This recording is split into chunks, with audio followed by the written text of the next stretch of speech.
Hello children, good morning to you all.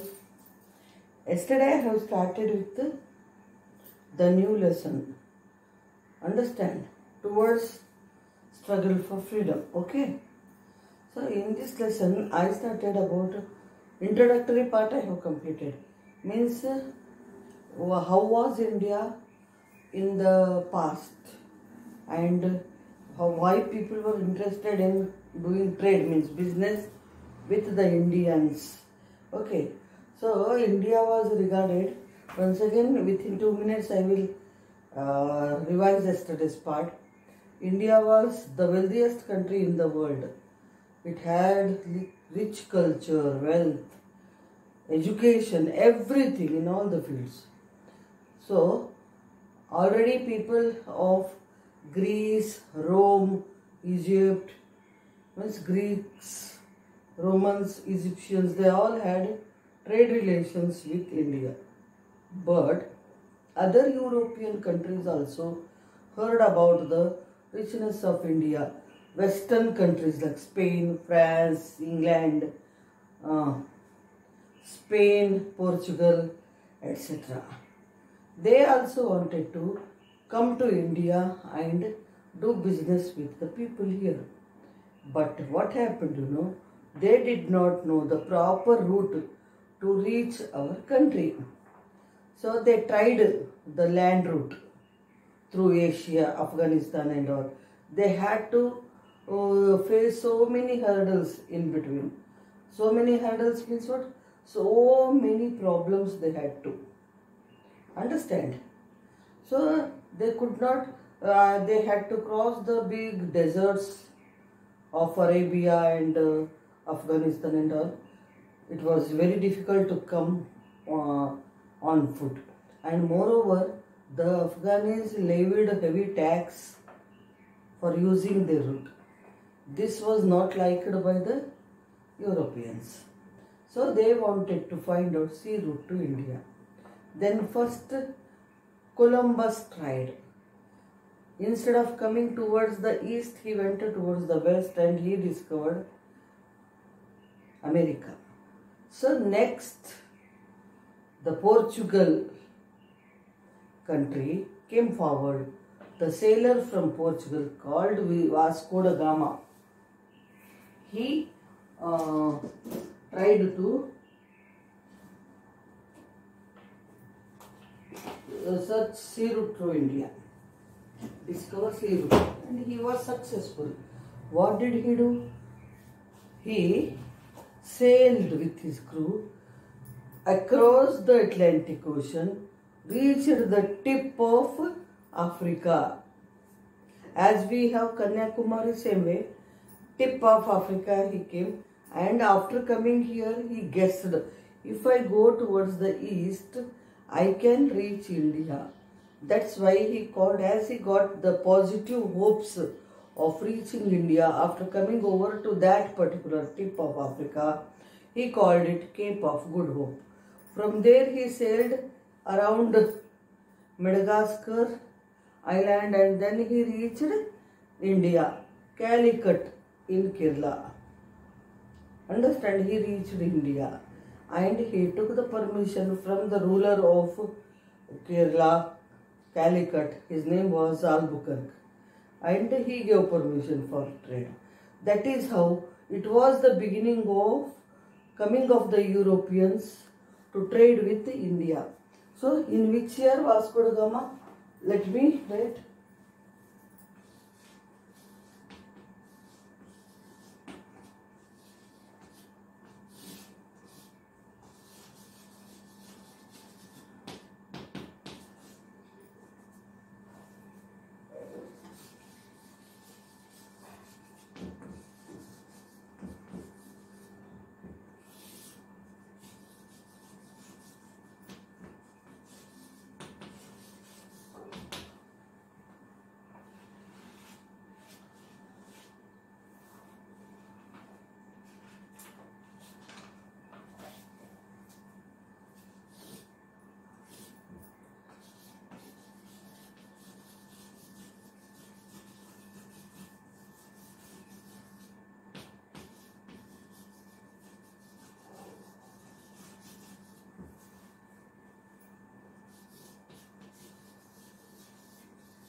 So, in this struggle towards freedom, Vasco da Gama discovered sea route to India. Understand? Who was this Vasco da Gama? He was a Portuguese sailor. In which year? In 1498. In the year 1498, he discovered sea route to India. He discovered sea route to India via Cape of Good Hope of Africa. Understand? So, as he belonged to Portugal, a very small country at the edge of Europe towards the west, he belonged to Portugal. So, we can say the Portuguese sailor Vasco da Gama discovered the sea route to India for the first time. And he reached which place? Calicut in Kerala. Understand?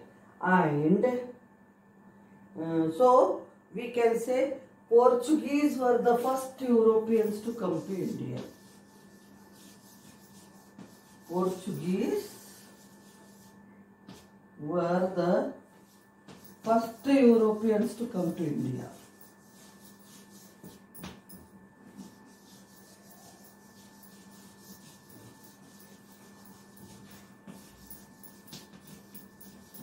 Reach India. So, once all came to know the proper route to reach India, one by one, other Europeans also started sailing towards India. Understand? That is how Spanish, people from Spain, we call them Spanish, people from Holland, now present Netherlands, we call them Dutch. People from France, we call them French. People from England, we call them British. Great Britain, its name actually. We call them British.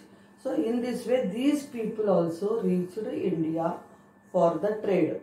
And these people established their trade settlements, means trading centers, business centers in various places.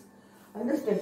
The Portuguese, they established their trading centers at Goa, Diu and Daman on the west coast itself. Understand? Then slowly, one by one, Spanish, French, Dutch and last British, they all also came to India with the intention to do trade with India. And in that way, they also started establishing or opening their trade centers in India. Understand? But out of them, Portuguese were the first, then French and the British. The French and the British were the important Europeans who came to India. Others, they did not stay for longer time. They went within few years, they went back. Why? Because all these people, the British, French, Portuguese, Spanish, Dutch people, they had a competition, tough competition among themselves for the business. And they developed a trade rivalry, dvesham for each other, enmity for each other. Understand? They were not so powerful. Both Dutch and Spanish people, they were not so powerful. So they went back. And then the French people established their trade settlements, trading centers as business centers at Pondicherry,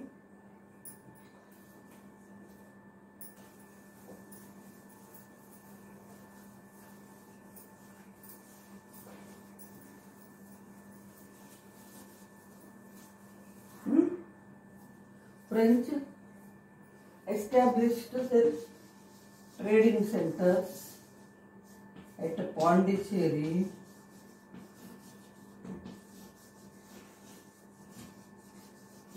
Madras, now we call it Chennai, Madras, Nagapatnam, near Visakhapatnam, Machilipatnam. It is a seashore. They came and settled there. Okay. Then the British. So, as they came to do trade with India, French established their trade settlements or trading centers at Pondicherry, Madras, Nagapatnam, Machilipatnam. Understand? Then British first they reached Surat. Surat is a port city on the coast of Gujarat, western side. And then they also settled their trading center at Madras, Calcutta. In those days it was called Calcutta. Then Machilipatnam.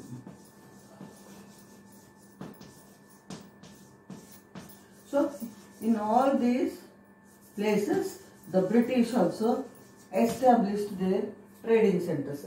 And what were the items they did trading? India was famous for spices, cotton clothes, silk food clothes, and pearls, diamonds, etc. So they did trade in it. But what happened, among all, British proved themselves most powerful. Then second came the French people. They became very good, very great enemies for each other. Understand? Portuguese did not bother about establishing their rule in India. They just did the trade in the western coast, and after a few years, they also left India. But in Goa and Diu Daman, all that, we have Portuguese culture. Understand? Here, most of the people are Christians. They follow all the culture of Portuguese people, Western culture, I can say. Then what they came to know was, India was divided into so many small kingdoms, I told yesterday. And these kings used to attack each other. They wanted to conquer each other's province, means kingdom, and win the battle. So they frequently had wars between themselves. This was because of disunity. They did not have any unity among themselves. We are the Indians, we have to be together. They did not have that type of feeling.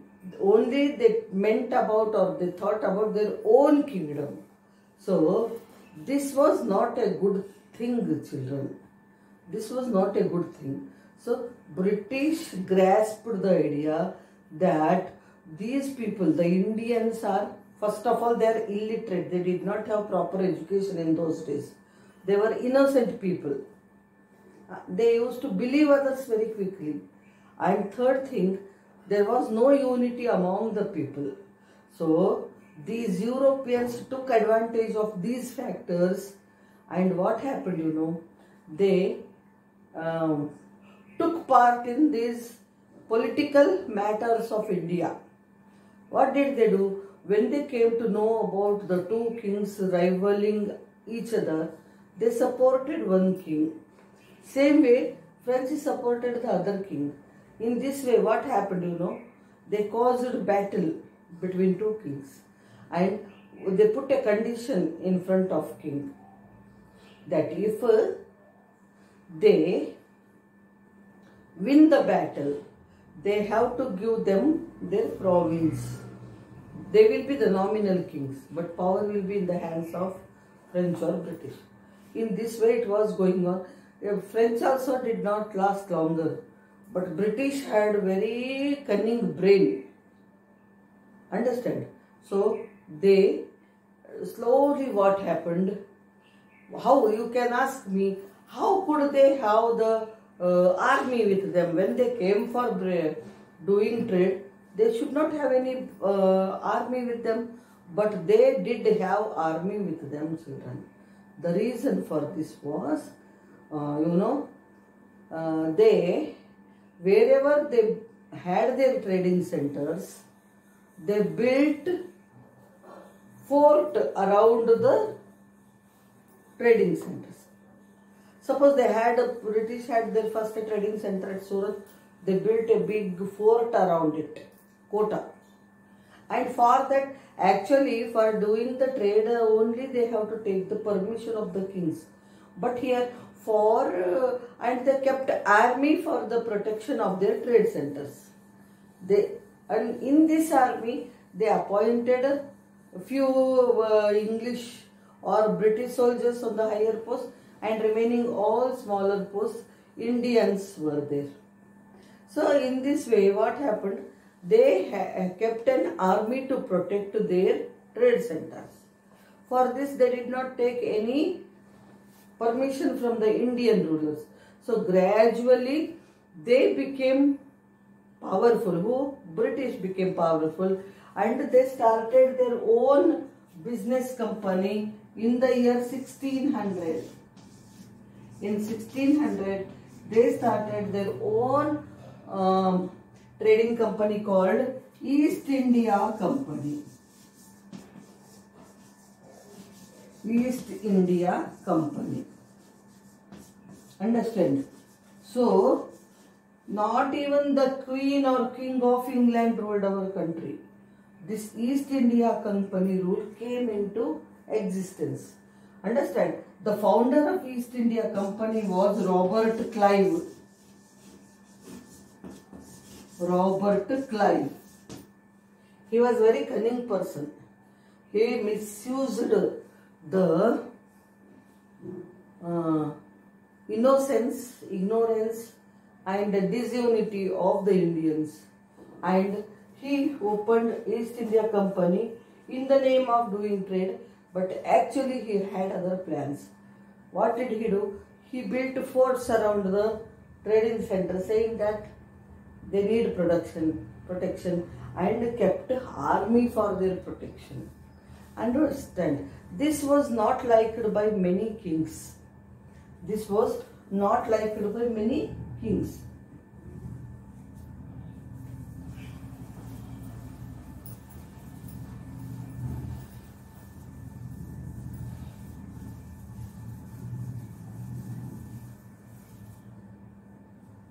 This was not liked by many kings. So, the king of Bengal, that time we did not have West Bengal and Bangladesh, both together. West Bengal and Bangladesh together was a single province, a single kingdom called Bengal. Understand? Only Bengal. It was not West Bengal or Bangladesh. The ruler of Bengal was the Nawab. Nawab means king. His name was Siraj-ud-Dawla.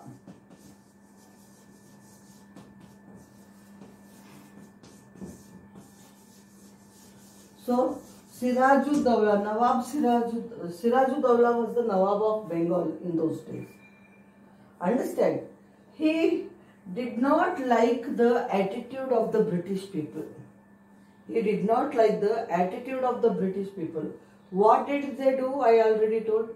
Without taking permission from the king, they started building a fort around and keeping army in the business centers.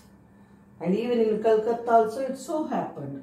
That's why Siraj-ud-Dawla being the Nawab of Bengal and Calcutta being the part of Bengal, he did not like it.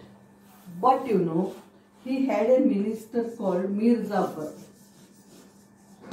Mir Jafar. He was a greedy person.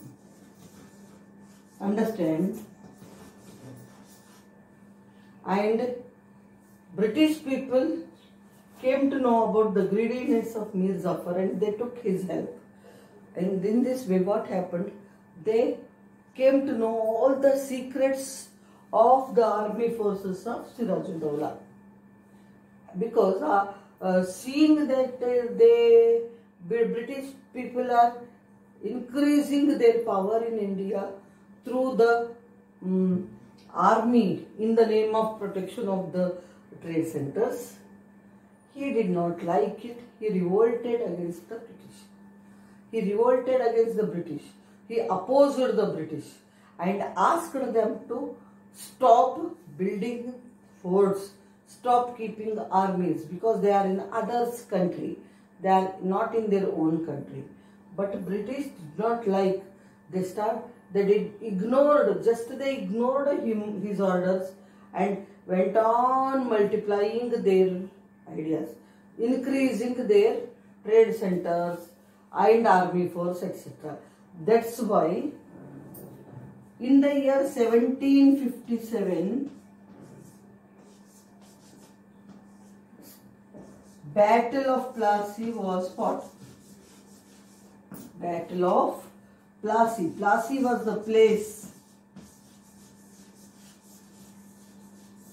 Battle of Plassey was fought between Siraj-ud-Dawla and the Britishers.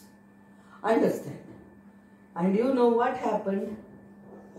As Mir Jafar secretly helped them, they came to know who British, the weak points of Siraj-ud-Dawla, and that's how. And they had good advanced weapons also with them.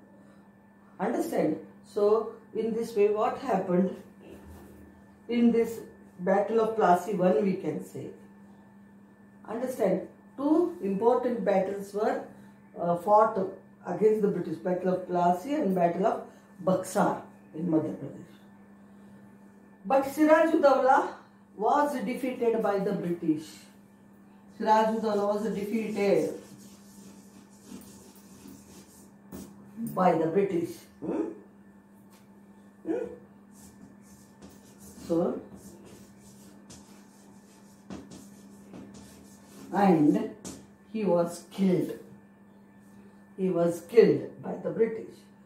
So, Mir Jafar became the ultimate king of, or the ruler of Bengal. What greed they showed, these British people showed the greed to Mir Jafar, that if you help us and if we win the battle of Plassey, we will make you the ruler. Then that foolish fellow gave away all the secrets of Siraj-ud-Dawla. Who was Siraj-ud-Dawla? The ruler of Bengal, or the Nawab of Bengal, who first time in the history of British rule in India, he revolted against the British. He fought against the British. Understand? And unfortunately, he was defeated by them. And he was killed in the battle. And this fellow, Mir Jafar, did not know anything about these British people's plans. And he happily agreed to help them. But what happened? They made him the ruler of Bengal, only nominal sake, only for the name's sake. But all the powers were in the hands of British. They gave some royalty to him, some heavy amount to him to survive. But all other things were in their hand. This was the beginning of British rule in India. This was the beginning of British rule in India. Slowly, they started helping the Indians, taking away the land from them. So, they took away the larger part of India under their rule. So many places, Bihar, Delhi, Kolkata, so many places, Madhya Pradesh, Bihar, etc. No major portion of India was under their rule. Understand? So, in this way, British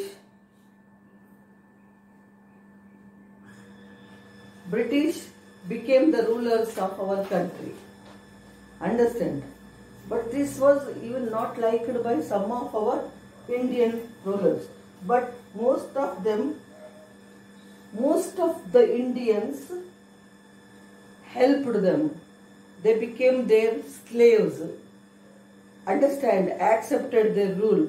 Then after accepting the rule of the British in India, what they did with the Indians, how they tortured the Indians, we will come to know tomorrow. After their torture, their injustice, anyayam chesar Indian mida. After seeing all this, what happened? The Indians, many Indians were unhappy with the British and they again revolted against the British. How it happened, what type of torture they did to the Indians, we are going to know about it tomorrow. So here we stop. Yesterday we learned the introduction. Today, how many Europeans came, what are their trading centers, and how the British were able to start their rule in India, who was the first person to revolt against them, and how they defeated him, we came to know. Understand? So tomorrow we are continuing our lesson with how British troubled the Indians, put the Indians in problem, and how they took over the rule of India still powerfully. They became powerful day by day, and one day whole India was under their rule. And then many Indian kings and queens who did not like their rule, they were against them. They started one more war about which we are going to study tomorrow. So here we stop. Thank you. Please read 2 pages. Lesson number 15 we are doing. First and second page you read. Thank you. Here I stop.